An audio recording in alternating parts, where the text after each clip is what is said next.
चलिए स्टार्ट करने जा रहे हैं। एग्जाम्पल नंबर आपका 13। क्या करना है कि find the coefficient of a to the power 4 in the product of 1 plus 2a to the power 4 into 2a minus a to the power 5 using binomial theorem. अभी तक जो क्वेश्चन कर रहे थे उसमें हमको किसका कोफिशिएंट निकालना होता था? सिंपल a का पावर 4 का, किस में? 1 प्लस 2a का पावर 4 में हमको चाहिए था किस चीज़ का कोफिशिएंट? तो coefficient of a to the power 4, बस इसमें चाहिए होता था। समझ रहे बात को? लेकिन अभी क्या हो गया? अभी क्या हो गया कि इन दोनों को पहले आप क्या करोगे? अगर हम बोले कि इन दोनों के प्रोडक्ट में अगर आपको कोफिशिएंट चाहिए a का पावर 4 का, तो आप समझो आपको पहले क्या करना होगा? पहले आपको इसको एक्सपेंड करना होगा, फिर इसको एक्सपेंड करना होगा, आज दोनों को एक्सपेंड करके बारी बारी से दोनों में मल्टीप्लाई करनी होगी, और मल्टीप्लाई करने के बाद फाइनली जो एक्सपेंड होने के बाद जो आ जाएगा रिजल्ट, उसमें आपको a का पावर 4 का कोफिशिएंट चाहिए होगा। जबकि इसके पहले केवल इतना में ही एक ही बाइनोमियल कोफिशिएंट होता था, दोनों का प्रोडक्ट नहीं होता था। क्या ये बात समझ में आई?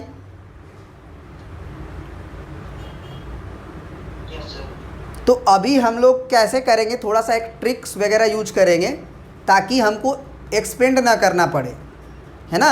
तो वो चीज़ सीखने से पहले आपको हम ये बता देते हैं कि मेरे चैनल यूट्यूब बाबा मैथ्स वाला पर आपको क्लास 9 से लेके क्लास 12 तक सीरियल वाइज वीडियोस मिल जाएंगे। उसके लिए आपको प्लेलिस्ट में जाना है, हर चैप्टर का सीरियल वाइज वीडियोस मिल जाएंगे आपके, फुल प्लेलिस्ट। साथ ही साथ जो बच्चे अगर IITs का तैयारी करते हैं उनके भी प्लेलिस्ट तैयार हैं, वो भी जाके देख सकते हैं वीडियोस को, ठीक है ना। तो चलिए अब इस क्वेश्चन को हम लोग शुरू करते हैं। चलिए देखिए, तो सबसे पहले देखो, अभी तक हम अभी इस तरह का एक भी क्वेश्चन नहीं किए हैं, तो थोड़ा सा इसे एलोबरेट करके समझाएंगे। उसके बाद आप समझ जाओगे कि पैटर्न क्या है, क्या करना होता है। तो आपको पूरा चीज़ नहीं करना पड़ेगा, आधा अधूरा काम करके ही आप काम कर सकते हो, आपको खुद समझ में आ जाएगा, है ना। सबसे पहले ये सोचो, सबसे पहले एक्सपेंड करते हैं, 1 प्लस 2a का पावर 4 को एक्सपेंड करते हैं। तो अगर इसको एक्सपेंड करेंगे तो क्या होगा? 4c 0 से स्टार्ट होगा, समझ रहे हो बात को? फिर प्लस 4c 1 होगा, और जो 1 है उस पे पावर से कोई मतलब नहीं है, मालूम है ना। वो अगर पहला टर्म 1 हो जाए तो बस दूसरा टर्म पे c का लोअर सफिक्स जाता है, तो 2a का पावर 1, फिर आपका 4c 2 होगा, और 2a का पावर 2 होगा, फिर 4c 3 होगा, 2a पर पावर 3 होगा, फिर 4c 4 होगा, और 2a पर पावर 4 होगा। क्या ये बात समझ में आई? जी बोलिए। कहाँ पे? 4c3 पे 2a पे पावर 1 क्या होगा? दूसरा है ना 2a, दूसरा टर्म है 2a, और दूसरा टर्म पे c का लोअर सफिक्स डायरेक्ट जाता है। पहला 1 है, पहला पे गैप जाएगा, और पहला पे जाने से कोई मतलब भी नहीं है, समझ रहे हो? पहला पे जाने से कोई मतलब ही नहीं है, क्योंकि वो 1 है ना, तो 1 पे आप पावर लिखो या ना लिखो। चलिए ये एक्सपेंड करके लिख दिए, अब दूसरा वाला एक्सपेंड करके लिखते हैं ताकि आपको समझ में आए कि आखिर हो क्या रहा होगा। इसको एक्सपेंड करेंगे तो 5c 0 से स्टार्ट होगा। अब क्या ये पहला भी इफेक्ट करेगा कि नहीं? पावर करेगा ना। फिर दूसरा का पावर 0 होगा, फिर आपका क्या होगा? माइनस। देखो यहाँ माइनस है अगर, तो अल्टरनेट प्लस माइनस चलेगा, तो माइनस के बाद फिर 5c 1 होगा, और पहला जो है इसमें 1 नहीं है, इसीलिए 2 का पावर भी पड़ेगा। पहला का पावर 5 में से 1 गया 3, और दूसरा है तुम्हारा a, तो a का पावर 1, फिर प्लस, फिर 5c 2 लिखेंगे, और यहाँ पे 2 का पावर बनेगा 5 में से 2 गया 3, और दूसरा है a, इसका पावर बनेगा c का लोअर सफिक्स 2, फिर माइनस, अल्टरनेट प्लस माइनस चलाना है, तो 5c 3, और 2 का पावर, 2 पहला नंबर पे है, 2 का पावर 5 में से 3 गया 2, और फिर दूसरा है आपका a, माइनस नहीं लिख रहे हैं क्योंकि माइनस हम पहले ही लिख चुके हैं, c का लोअर सफिक्स 3 चला गया, फिर प्लस, फिर आपका हो गया 5c 4, और 2 पे पावर 5 में से 4 गया 1, और ए पे पावर 4 है ना, सी का लोअर सफिक्स दूसरे पे जाता है, फिर -5c5 और पहला टर्म है आपका 2, उस पे पावर जाएगा 5 में से 5 गया 0, और जो है दूसरा टर्म आपका ए उस पे पावर जाएगा 5। ये बात समझ में आ गई यहाँ तक जी? किस पे? 5c1 वाले पे, बिल्कुल बिल्कुल। 5 में से 1 गया 4 होगा, बाकी सब सही है ना? 5 में से 2 गया 3, सही है? अब सही है ना? चलिए, तो अब ज़रा सोचिएगा हमारी बात को कि इसको एक्सपेंड करके लिख दिए, इसको एक्सपेंड करके लिख दिए, तो अगर आप LHS को मल्टीप्लाई करोगे तो क्या होगा? ज़रा समझने की बस कोशिश करना। इसको और इसको मल्टीप्लाई करना है, उसमें ना हमको कोफिशिएंट का पावर देखना है। जो कोफिशिएंट ऑफ ए का पावर 4 चाहिए, इसमें अलग अलग नहीं चाहिए, दोनों के मल्टीप्लाई में चाहिए। तो आपको क्या करना होगा? इसका जो एक्सपेंडेशन देख रहे हैं आप बड़ा सा, और इसका देख रहे हैं आप, इन दोनों को मल्टीप्लाई करना पड़ेगा। और आफ्टर मल्टीप्लिकेशन आपको चाहिए ए का पावर 4 का कोफिशिएंट। तो थोड़ा सा अपना बीज खोपड़ा लगाइएगा, अपना बीज खोपड़ा लगाइएगा। ये सोचिए कि क्या प्रत्येक टर्म से मल्टीप्लाई होगा तो ए का पावर 4 का कोफिशिएंट देगा? ये तो बात पक्की है कि इसका प्रत्येक टर्म, जैसे 4c0 है, इसमें सबसे मल्टीप्लाई होगा। फिर आपका 4c1 2a का पावर 1 है, वो भी सब में मल्टीप्लाई होगा। मल्टीप्लाई का यही ना रूल है। फिर इसका भी मल्टीप्लाई सब में होगा, जैसे आप करते हैं ऐसे।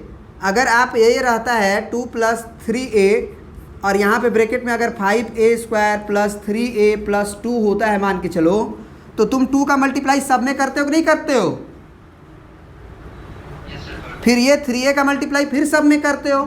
तो इसका मतलब तो यही ना हुआ कि इसका ये 4c0 का सब में होगा, फिर 4c1 2a का पावर 1 सबका होगा, फिर 4c2 2a का पावर स्क्वायर का पूरा में होगा। मतलब प्रत्येक टर्म से मल्टीप्लाई होगा। लेकिन क्या वो प्रत्येक टर्म a का पावर 4 जनरेट कर पाएगा क्या?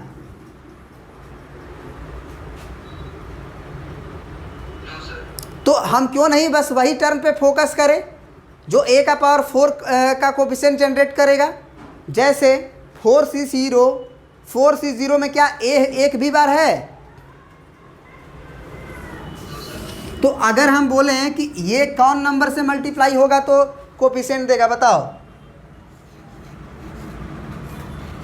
कोफिशिएंट ऑफ a⁴ इन, यहाँ पे लिख लेना अच्छे से, कोफिशिएंट ऑफ a⁴ इन ये दिस बराबर, ये देख लेना, बता दे रहे हैं 4c0 जो है इसका a का पावर 4 वाला टर्म से मल्टीप्लाई होगा केवल, तो देगा कोफिशिएंट। पक्की बात है।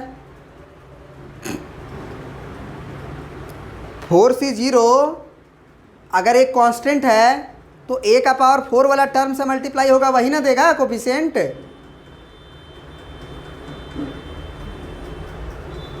नहीं समझ रहे हो? फिर अगर हम बोलेंगे कि 4c1 a का पावर 1 है, तो इसके किधर कौन वाले टर्म से मल्टीप्लाई होगा तो a का पावर 4 का कोफिशिएंट देगा? बता दो कौन सा, बता दो जल्दी।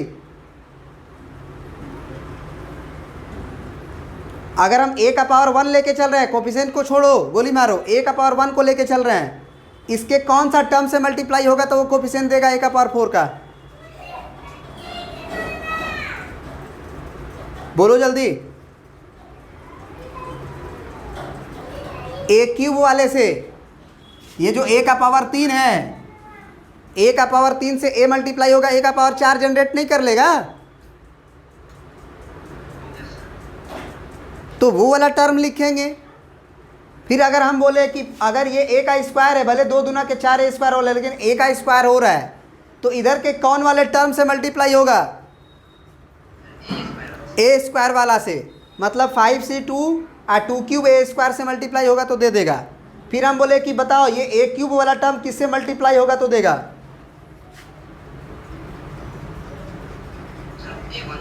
a1 से।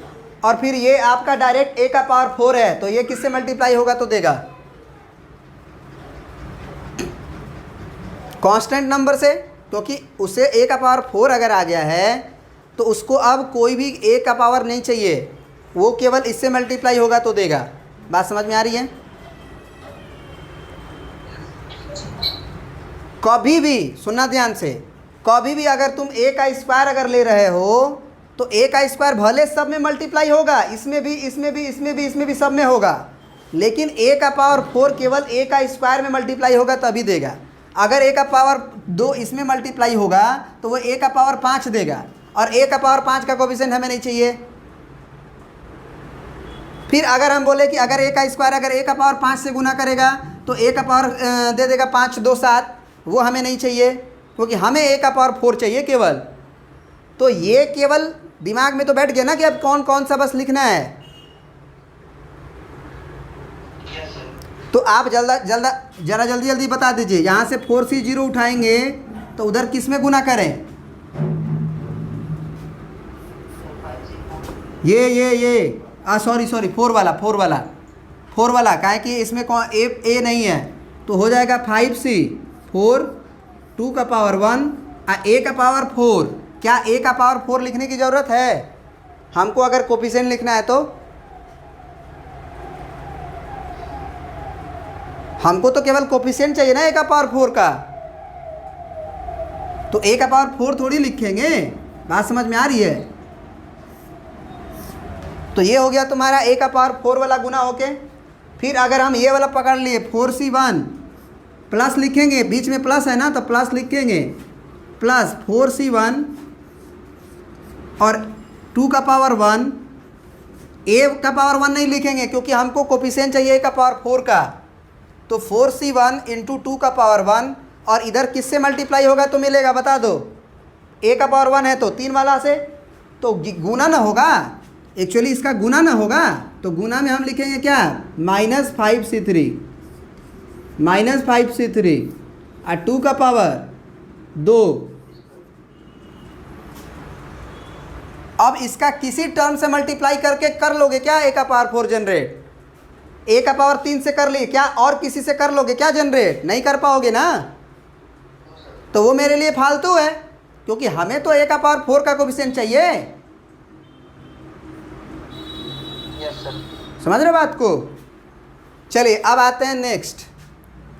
अब नेक्स्ट आते हैं किस में करते हैं? इसका कर लिए, इसका कर लिए। अब इस पे आते हैं, तो कांस्टेंट केवल लिखना है हमें, प्लस में लिखेंगे, प्लस में 4C2 और बताइए 4C2 के बाद 2 का पावर 2 भी तो आ जाएगा ना इसमें। कोफिशिएंट पूरा होता है, केवल a का पावर 4 छोड़ना होगा, बाकी सब लेना होगा। तो नीचे वाला किसका पकड़े? ये पकड़ेंगे ना, a स्क्वायर वाला ना।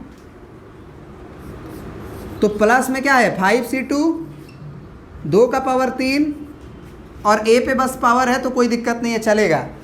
अब ये भी हो गया, ये भी टिक कर लिया। अब इस पे आ जाते हैं, तो प्लस 4C3 अगर ले लेंगे और यहाँ पे 2 का पावर 3 मिलेगा। a का पावर 3 तो लिखेंगे नहीं क्योंकि हमको ज़रूरत है केवल a का, और कोफिशिएंट केवल लिखना है, तो a का होगा ज़रूरत तो केवल इसी से ना गुना करेंगे जी। तो गुना में माइनस लिखना, 5C1 2 का पावर 4। फिर यहाँ पे अगर लिख देते हैं हम लोग क्या? 4C4। अगर हम लिख देते हैं क्या? 4C4 और यहाँ पे है 2 का पावर 4, आएगा ना? a का पावर 4 आ चुका है वहीं से, तो इसका कांस्टेंट टर्म केवल होगा, तो 5C0 2 का पावर 5। तो यहाँ पे इनटू में याद रखना, एक काम करते हैं ना, इसको नीचे ही लिख लेते हैं, 4C4 प्लस में 4C4 और 2 का पावर 4 और इनटू में 5C0 और 2 का पावर 5। क्या ये लाइन समझ में आया? अब इसको सिंप्लीफाई करना है आपको, सिंपल, ठीक है ना? प्रिंट कर लीजिए।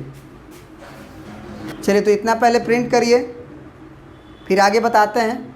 अगर ये बात नहीं समझ में आया होगा तो एक छोटा सा एग्जांपल्स और भी देंगे जिससे ये क्लियर हो जाएगा कि नहीं ये सही लिखा हुआ है, ठीक है ना? एक छोटा सा एग्जांपल ज़रूर हम देंगे, पहले इसको थोड़ा सा प्रिंट करिए। देखिए एक और छोटे से एग्जांपल से आपको लिए क्लियर कर देते हैं कि कैसे कोफिशिएंट जनरेट होते हैं। जैसे हम ले लिए 2 + b और 3 - b का होल स्क्वायर, तो अगर हम इसको अगर एलोबरेट करें तो ये हो जाएगा a² b² और 2ab हो जाएगा ना, 3² b² और 2ab। अब इसको ज़रा तोड़िएगा। तोड़ने से पहले आप ये सोचिए कि आपको मान लीजिए हम एक क्वेश्चन दे रहे हैं कि आपको b का स्क्वायर का कोफिशिएंट चाहिए। किसका चाहिए कोफिशिएंट आपको? b के स्क्वायर का।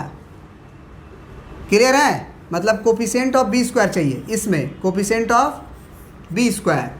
तो अगर आपको कोफिशिएंट ऑफ b² चाहिए तो अगर बताइए कि इस 2 का गुना, तो आपको मालूम है ना कि सब में होगा, लेकिन कोफिशिएंट केवल कौन देगा? b² का कोफिशिएंट कौन जनरेट होगा? क्या 2 से 3 स्क्वायर में गुना होगा तो होगा जनरेट? नहीं होगा। 2 का b² में होगा तो जनरेट हो जाएगा 2b²। समझ रहे बात को? और यही 2 का इसमें भी होगा तो भी जनरेट नहीं होगा, b का स्क्वायर जनरेट नहीं होगा। अब b का मल्टीप्लाई करिए आप, तो b का मल्टीप्लाई करोगे तो b का 3 स्क्वायर में मल्टीप्लाई करोगे तो b² का कोफिशिएंट जनरेट नहीं होगा। हाँ, b का अगर b स्क्वायर में करोगे तो भी जनरेट नहीं होगा। अगर b का तुम b² में करोगे तो b का क्यूब हो जाएगा, तो b का सब में करना था, इसमें करोगे तो जनरेट हो जाएगा। वो कितना आएगा बताओ तो? -3 दूना के 6 b²। तो ज़रा बताओ कि इसमें हम कोफिशिएंट की बात करें केवल, तो केवल 2 और -6 ही ना लिखेंगे, ये नहीं ना लिखेंगे। तो 2 - 6 का मतलब कितना आया? -4 आया। अब एक काम करते हैं, काम ये करते हैं कि पहले इसको एक्सपेंड करते हैं। तो ये कितना होगा? 3 × 9, 9 दूना 18, फिर 2 का b² में करेंगे तो 2b², फिर ये हो जाएगा 3 × 9 b², और फिर ये इसमें होगा तो b का क्यूब होगा, अब फिर माइनस प्लस माइनस 3 दूना के 6 b²। अब बताओ कि सबको सिंप्लीफाई करो ज़रा आप, तो ये हो गया तुम्हारा 18, अब प्लस 2b² और ये क्यूब होगा ना, सॉरी कुछ गलती किए हैं क्या? 3 × 9b होगा, केवल गलती लिखे थे, 3 × 9b होगा। हाँ ठीक है। अब तो ये 18 हो गया, ये 2b² और 6b², ये प्लस में और ये माइनस में, तो -4b² होगा ये वाला, अब फिर प्लस 9b और प्लस b का क्यूब। अब तुम ध्यान से देखो, इसको मल्टीप्लाई करने के बाद भी तुम्हारा b² का कोफिशिएंट -4 आ रहा है, जो कि यहाँ पे है। तो हमारा कहने का क्या मतलब है कि फालतू का इस 2 का सब में गुना करने का क्या मतलब है? हम तो ये जानते हैं ना कि 2 केवल अगर कांस्टेंट नंबर है और b² का कोफिशिएंट हमें चाहिए, तो अगर ये कांस्टेंट नंबर है तो b² में ही, केवल b² वाले टर्म में ही मल्टीप्लाई होगा तो वो कोफिशिएंट जनरेट करेगा। तो क्यों नहीं हम 2 का b² में करके केवल 2 लिख लें, फिर ये 2 का और किसी में मल्टीप्लाई होगा तो नहीं होगा, कोफिशिएंट जनरेट नहीं करेगा। अब हम b पे आए तो हमारे दिमाग में क्या चला कि b का मल्टीप्लाई केवल b में होगा, क्योंकि उसको एक b का ज़रूरत है, तभी ना b² बना लेगा। तो अगर इस b का मल्टीप्लाई ये वाला b में कर दिए तो 3 दूना के 6, -6b² कर लिया वो, तो -6 वहाँ से आएगा, 2 गो यहाँ से आया तुम्हारा, यहाँ से 2 गो आया, b² में गुना हुआ था तो 2 प्लस में 6 माइनस में, तो रिजल्ट आपका -4 आ गया। तो बेसिकली कितना भी बड़ा एक्सपेंड करना हो, आप ये समझ लो कि b का पावर जो भी जनरेट करना हो, 4 जनरेट करना हो, तो b का पावर 4 किस में मल्टीप्लाई होकर जनरेट होगा। बात समझ गए? चलिए अब इसको सिंप्लीफाई करने की ज़रूरत है, वो आप कर भी सकते हो, कर सकते हो ना? तो ज़रा हम कर भी देते हैं कि रहने दे, बताइए। कर लीजिएगा लोग, बता देते हैं। 4c0 का वैल्यू क्या हो जाएगा? 1 डायरेक्ट, और 5c4 का 5c1, और 5c1 का वैल्यू 5, और इंटू 2 हो गया, फिर प्लस होगा, ये माइनस, प्लस माइनस माइनस हो जाएगा ना, फिर 4c1 का वैल्यू 4 हो जाएगा गुने 2, आप 5c3 का वैल्यू डायरेक्ट आपको याद करवाए थे ना, 10 होगा, करके देख लेना, और ये 2 दूना के 4, फिर उसी तरह से 4c2 का वैल्यू वगैरह वगैरह निकाल लोगे, सिंप्लीफाई करोगे, है ना, जोड़ोगे घटाओगे, जहाँ प्लस है जहाँ प्लस, जहाँ माइनस है जहाँ माइनस, और जब कर लोगे तो तुम्हारा फाइनल आंसर कितना हो जाएगा? -438, -438 8। बात समझ गए? Yes sir. तो प्रिंट कर लीजिए इसको।